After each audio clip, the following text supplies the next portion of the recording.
What are we doing? This is the United States of America, damn it. What are we doing? We were going to make a big difference in pulling forward the disinflation that we're seeing even as of this morning. All right, Ed, we got to wrap it up. Thanks, Jared. Thanks, great.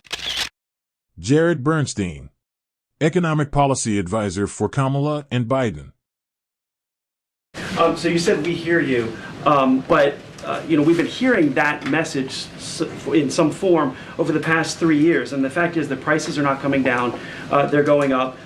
Debt is also rising; that's going up. So why should Americans believe the president and vice president? Well, there's some prices that are definitely coming down. So there are airfares. Airfares are. Hold on. Airfares. Hold on. Yes, airfares are lower now than when President Biden took office. I don't care. So airfares are lower now than they were pre-pandemic. And airfares have been falling for about 15 months in a row, year over year.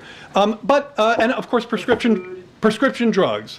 If you look at prescription drugs, that's an area where we've taken firm action to lower prices. I would also say the following.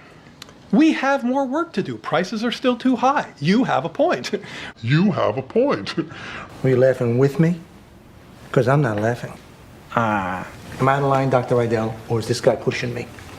Still energy prices too. I mean, it went from when the date President Biden came into office to today, the stuff that people need is up. So the price of gas is down over the past year. Is the price of gas, higher than when the president took office? Sure, that's going to be the case over many presidents because that's a price. It's a global price. It tends to go up over time. I think the question you always have to ask yourself in this is twofold. One, are we taking action to help lower costs? I think on energy, the president has a great record. He oversaw the largest release of barrels of oil from the Strategic Reserve, not just ours, but he coordinated. For years, presidents would rely on the Strategic Petroleum Reserve whenever there was international tension.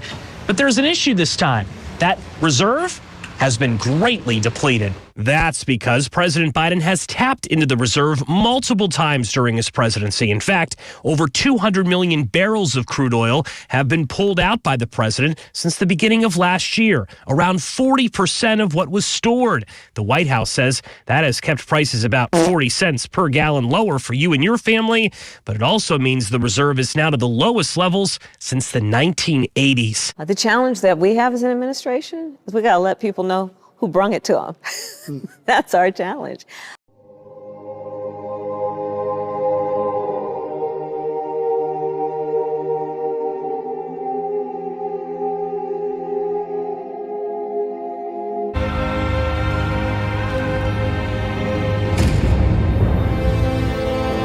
Airfares are lower now than when President Biden took office. We are led by very, very stupid people.